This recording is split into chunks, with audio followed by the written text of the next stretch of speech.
Programme एक बार फिर खुश आमदीद। फरहान साहब, इनफैक्ट वो जो माफियाज की बात की जाती है, इसका मतलब है कि माफिया इतने पावरफुल हैं कि अगर देखा जाए तो मार्केट इतनी ऊपर गया है कि 40 रुपए का कहा जाए डिफरेंस जो आपने भी कहा आ चुका है। तो सर ये फिर इनको लगाम कौन डालेगा? अगर बिल्कुल आपकी बात ठीक है, ये भी बड़ा पर्टिनेंट क्वेश्चन है, लेकिन मैं आपको थोड़ा सा मुकम्मल नहीं कर सका। जी जी, वो एक दो चीज़ें रह गई हैं। अब ये आ रहा है कि जी एक्सपोर्ट इन्होंने सस्ती की और इंपोर्ट महंगी कर रहे हैं। जी ये से डॉलर कमाया कम हुआ, खर्च ज़्यादा कर रहे हैं आप। डॉलर हमने कमाया 400 मिलियन, ठीक है। अब जो हम खर्च करने जा रहे हैं वो मैक्सिमम 150 मिलियन करेंगे। अच्छा, बिल्कुल मैं आपको बता रहा हूँ, 550 पे हमने उसको एक्सपोर्ट की थी डॉलर पे, ठीक है। और इस वक्त 480 के करीब हम उसको ले रहे हैं, और क्वांटिटी भी थोड़ी है तो इंपोर्ट कर रहे हैं। नंबर वन, ये बड़ा गलत मैसेज देते हैं, ये भी मीडिया मैंने खुद सुना है कि जी पहले सस्ती एक्सपोर्ट की और अब महंगी इंपोर्ट कर रहे हैं। जी, ये वो पिछली रजीम वाला मसला नहीं है। ये तो एक इकोनॉमिक्स का असूल भी है कि अगर सरप्लस कोई चीज़ एक्सपोर्ट कर दें, अगर उस वक्त में सस्ती मिल रही है तो इंपोर्ट कर लें, ये उससे पैसे बचते हैं, हमें ज़र मुबादला बचा है, कोई 200-250 के करीब बच गया है। तो अभी प्राइस जो है वो मैनिपुलेटेड है, ये इनको हमें प्राइम मिनिस्टर साहब इज़ वरीड अबाउट दिस, और वो इससे डिस्टर्ब हैं और वो कोशिश कर रहे हैं, लेकिन इंपोर्ट जो करने जा रहे हैं इससे भी जब आएगी तो इंशाल्लाह ये प्राइसेस स्टेबलाइज करने के लिए। हारून अख्तर जैसे लोग आपकी कैबिनेट के अंदर बैठे हैं, वो भी तो इसी इंडस्ट्री से वाबस्ता है सर, कुछ उनसे पूछ लें कि इस मसले को कैसे हल करें। मैं इस पे क्या कमेंट करूं, लेकिन बस हमारी उनसे बातचीत होती रहती है कि आप रीजनेबल मुनाफा कमाएं। जो नजायज मुनाफा नहीं कमाना जो इस्लाम में बना है। तो ये सेक्टर का इलाज पता जी सिर्फ यही है कि इसको डीरेगुलेट कर दें, इसको छोड़ दें, और मिलें कोई और लगाना चाहता है लगाएं। ये सबसे ज़्यादा मैं टीवी पे कह रहा हूँ, ये सबसे सिर्फ एक सेक्टर जो प्रोटेक्टेड है, जिसकी इंपोर्ट बंद है, जिस पे टैक्सेस लगाए हुए हैं, नहीं लगने चाहिए, कस्टम ड्यूटी लगी हुई है, इनकम टैक्स पे उस पे है, इंपोर्ट पे मैं कह रहा हूँ, सही में, और बहुत सारी चीजें उस पे वो हटा देंगे तो आप नहीं हटनी चाहिए। जब दूसरों पे कर रहे हैं क्यों प्रोटेक्शन, जब दूसरी फैक्ट्री को प्रोटेक्शन नहीं है, किसी को भी प्रोटेक्शन तो शुगर के लिए शुगर एक सेक्टर क्यों बना हुआ है लाडला, क्यों ये एक हमारा एक ऐसा बेबी है, इसकी इंपोर्ट का हम खोल दें, इसके टैक्सेस जो हैं जो अकॉर्डिंग टू जो भी FBR का फार्मूला उसके मुताबिक चले जाएं, कस्टम ड्यूटी तो बिल्कुल नहीं होनी चाहिए।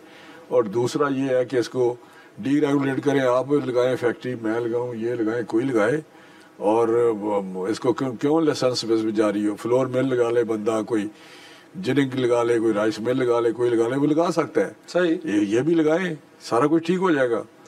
अब बस ये सेक्टर को मेरा हमें देखना चाहिए सीरियसली, गवर्नमेंट को इस पे हमें एक डिसीजन जो है ना लेने चाहिए, थोड़े से इसकी जो पॉलिसी नहीं लानी चाहिए हमें। कोई मसलते हैं सर वैसे, क्योंकि वो कहते हैं कि जब 1 रुपया बढ़ता है चीनी के पर केजी के ऊपर तो कोई 2.5 अरब रुपया लोगों की जेबों से निकाल नहीं रहा चाहता। नहीं, 2.5 मुख्तलिफ ये फैक्टर देते हैं, कोई 1 अरब कहता है, कोई 2.5 कहता है, कोई 50 करोड़ कहता है, लेकिन उसमें मैं नहीं जाता। लेकिन मसला ये है कि कोई मसला तो नहीं है इस प्राइम मिनिस्टर के साथ। अच्छा, ये प्राइम मिनिस्टर मैं आपको बड़े क्लियर हेडेड है, ऑन ओथ कह रहा हूँ कि ये प्राइम मिनिस्टर साहब जो हैं, ये बिल्कुल कोई रू रहत नहीं है किसी की।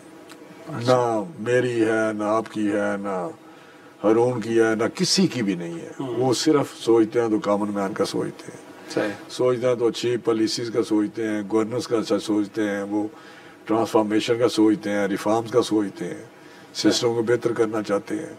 और इसमें भी उन्होंने कोई रू रियायत नहीं है, आपको रिजल्ट भी मिल जाएंगे, कोई ऐसी रू रियायत नहीं है। तो सर अब तो बड़े कंफर्ट जोन में आ गए ना, पार्लियामेंट के अंदर भी 2 अक्सरियत, खुद नून लीग को सादा अक्सरियत मिल गई है। अब तो आप मेरे ख्याल में ज़्यादा, तो जो पहले आप लोगों का ख्वाब था 27वीं यानी तरमीम का, रातों को जाग के आपने 26वीं यानी तरमीम की, बट उस वक्त भी आप चाह रहे थे कि मुल्क के अंदर कॉन्स्टिट्यूशनल कोर्ट्स बननी चाहिए, बेंचेस नहीं, जजेस की उम्र को भी 68 तक बढ़ा दिया जाए तो बड़ा अच्छा हो जाएगा। तो वो ख्वाब अभी जिंदा है सर, और उसको भी ताबीर आप रहे हैं?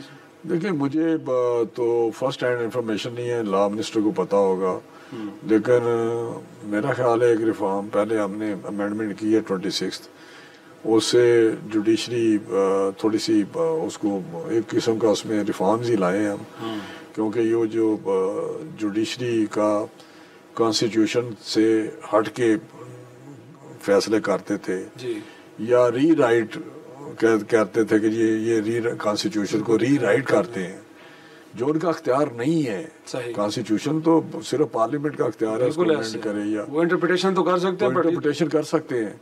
तो वो आपने देखा कि 2-4 फैसले हुए जिसमें री राइट किया गया कॉन्स्टिट्यूशन, जिस तरह औरतों का फैसला था या वो एक पंजाब के जो हमजा जब उनके खिलाफ वो चीफ मिनिस्टर थे उस वक्त भी हुआ कि जी जिन्होंने वोट दिया है वो गिना ना जाए और वो डिस्क्वालीफाई भी ये नहीं हो सकता। अगर गिना ना जाए तो फिर सजा किस चीज की? बिल्कुल ऐसे है। तो वो री राइट किया गया एक खास पर्पज के लिए। तो मैं समझता हूँ कि उससे बड़ा अच्छा काम चल रहा है। वो भी जजेस हैं, बड़े ऑनरेबल जजेस हैं वहाँ पे जो बेंच में, इन्हीं बेंच हैं सारे सूबों में भी। तो बाकी अगर मजीद को जरूरत पड़े तो इस पे कोई कदर नहीं है कि जब भी कॉन्स्टिट्यूशन कोई कुरानी सीफा तो नहीं है, यकीन है उसमें अमेंडमेंट तो आती रहती है, बट उस वक्त डेस्परेट थे ना सारे आप लोग कि जी बिल्कुल जजेस की उम्र भी बढ़ जानी चाहिए, जो पहला ड्राफ्ट था कॉन्स्टिट्यूशनल कोर्ट सारी बहुत सारे मुल्कों में है जी। लेकिन अब अगर जरूरत महसूस करती है गवर्नमेंट तो उसमें कोई बात नहीं। फिलहाल ऐसी कोई डिबेट नहीं हो रही, कोई डिबेट नहीं हुई, ना मुझे इल्म है कि वहाँ की कोई प्रोसेस हो रही है ऐसी चीज़। सही है।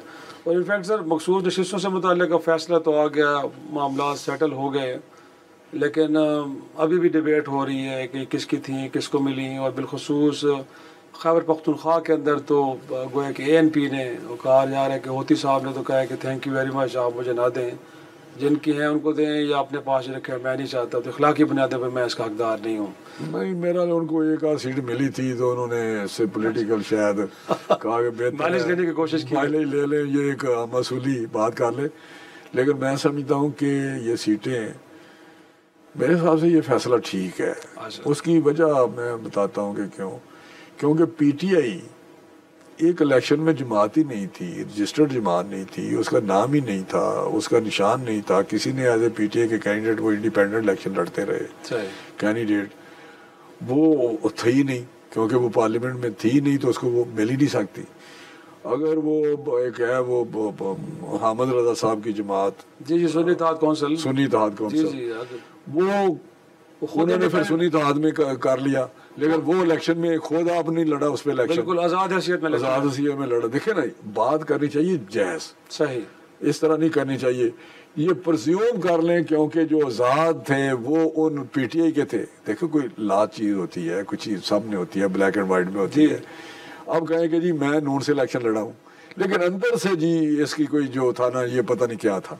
आप जज हैं और आप लिख दें कि जी हाँ नून से इलेक्शन लड़ा, लेकिन अंदर से मेरा ख्याल है ये था। मैं जानता हूँ कि ऐसा नहीं है, ये और कोई। आप मुझे बताएं कि ये किस तरह लिखा जा सकता। वो तो जजेस ने भी कहा कि आपने नहीं करवाया, अगर आप करवा लेते। देखिए एक हमारा एक तबका है औरतों का जी, हमारे 51% तबका है, पॉपुलेशन का 52 या 51% है। उसकी नुमाइंदगी पर जो कॉन्स्टिट्यूशन में है उनकी पूरी होनी चाहिए। उनको इग्नोर तो नहीं हम कर सकते कि जी हमने आधी तो कर दिया तो आधा जो है हम नहीं करेंगे। उनको जिन्होंने इलेक्शन लड़ा है उनको तकसीम करके उन्होंने पूरी नुमाइंदगी दी है जजेस ने। तो मैं समझता हूँ कि ये पॉलिटिकल इसको नहीं बनाना चाहिए, आईनी मामलात को, इसको सियासी नहीं बनाना चाहिए। ये जो बात करते हैं ना जी नहीं ये गलत सीटेंगे, ये सियासी बयानी है, ये सियासी बयानी से अलावा कुछ भी नहीं है। अब वो तो खैर PTI के लोग भी मानते हैं कि अगर इंट्रा पार्टी इलेक्शन होते तो शायद भले का निशान न छीना जाता। वो बतौर जमात इलेक्शन में हिस्सा लेती। इनको किसने कहा था कि रिमोट एरिया में जाके आप किसी अननोन जगह पे इलेक्शन करा दें? किसने कहा था कि आप उसमें उस तरह लोगों को नोटिस ना करें? देखे ना, अगर मुझे पता है कि मेरे साथ कोई इशू है, फर्ज करें उनके जेहन में है कि जी हमारे साथ इलेक्शन कमीशनर को कोई इशू है, तो वो फिर जो रिक्वायरमेंट है वो फुलफिल करें कि ये आप वहाँ इलेक्शन करने हम जा रहे हैं, उनको बताएं फलां जगह पे हमने करना है और ये हमने लोगों को भगवा लिया जो उसके मेंबर काउंसिल के होते हैं। तो इसमें कौन सी बात थी? उन्होंने तो चोरी छप्पे पता नहीं कहाँ से हुआ है, नहीं हुआ, क्या हुआ है, तो ये खुद और सारे वो कहते हैं हम बरिस्टर हैं, कोई कहता है जी हम बड़े वकील हैं, तो उनको अंदर से पता है सारी चीज़ का कि क्या क्या गलतियां हमसे हुई जिसका खमियाजा हमने भुगता है। नाज़रीन, एक छोटा सा ब्रेक के बाद गुफ्तगू के सिलसिले को आगे लेके चलेंगे।